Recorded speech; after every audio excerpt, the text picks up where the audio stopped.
ಸುವಾರ್ತೆ ದಿನಾಂಕ 23/8/2025 ಮತ್ತಾಯ 23:1-12 ಅವರು ನುಡಿದಂತೆ ನಡೆಯುವುದೂ ಇಲ್ಲ.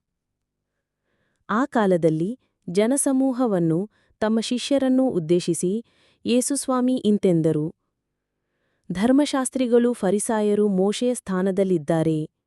ಆದುದರಿಂದ ಅವರು ನಿಮಗೆ ಉಪದೇಶಿಸುವುದನ್ನೆಲ್ಲ ಆಲಿಸಿರಿ ಹಾಗೂ ಪಾಲಿಸಿರಿ. ಆದರೆ ಅವರ ನಡತೆಯನ್ನು ಅನುಸರಿಸಬೇಡಿ, ಏಕೆಂದರೆ ಅವರು ನುಡಿದಂತೆ ನಡೆಯುವುದಿಲ್ಲ. ಭಾರವಾದ ಹಾಗೂ ಹೊರಲಾಗದ ಹೊರೆಗಳನ್ನು ಕಟ್ಟಿ ಮಾನವರ ಹೆಗಲ ಮೇಲೆ ಹೇರುತ್ತಾರೆ. ತಾವಾದರೂ ಅವನು ಕಿರುಬೆರಳಿನಿಂದಲೂ ಮುಟ್ಟಲೊಲ್ಲರು. ತಾವು ಕೈಗೊಳ್ಳುವ ಕಾರ್ಯಗಳನ್ನೆಲ್ಲ ಜನರು ನೋಡಲೆಂದೇ ಮಾಡುತ್ತಾರೆ. ತಮ್ಮ ಧಾರ್ಮಿಕ ಹಣೆಪಟ್ಟಿಗಳನ್ನು ಅಗಲ ಮಾಡಿಕೊಳ್ಳುತ್ತಾರೆ, ಮೇಲಂಗಿಯ ಗೊಂಡೆಗಳನ್ನು ಉದ್ದುದ್ದ ಮಾಡಿಕೊಳ್ಳುತ್ತಾರೆ. ಔತಣಕೂಟಗಳಲ್ಲಿ ಶ್ರೇಷ್ಠ ಸ್ಥಾನಮಾನಗಳನ್ನು, ಪ್ರಾರ್ಥನಾ ಮಂದಿರಗಳಲ್ಲಿ ಉನ್ನತ ಆಸನಗಳನ್ನು, ಪೇಟೆ ಬೀದಿಗಳಲ್ಲಿ ವಂದನೋಪಚಾರಗಳನ್ನು ಅವರು ಅಪೇಕ್ಷಿಸುತ್ತಾರೆ. ಅದು ಮಾತ್ರವಲ್ಲ, ಗುರುವೇ ಎಂದು ಕರೆಸಿಕೊಳ್ಳಲು ಇಚ್ಛಿಸುತ್ತಾರೆ.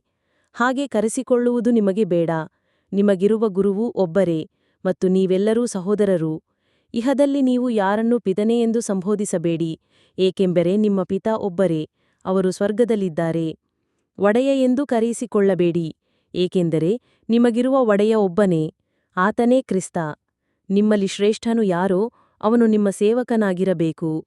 ತನ್ನನ್ನು ತಾನೇ ಮೇಲಕ್ಕೇರಿಸಿಕೊಳ್ಳುವ ಪ್ರತಿಯೊಬ್ಬನನ್ನೂ ದೇವರು ಕೆಳಗಿಳಿಸುವರು, ತನ್ನನ್ನು ತಾನೇ ತಗ್ಗಿಸಿಕೊಳ್ಳುವವನನ್ನು ದೇವರು ಮೇಲಕ್ಕೇರಿಸುವರು.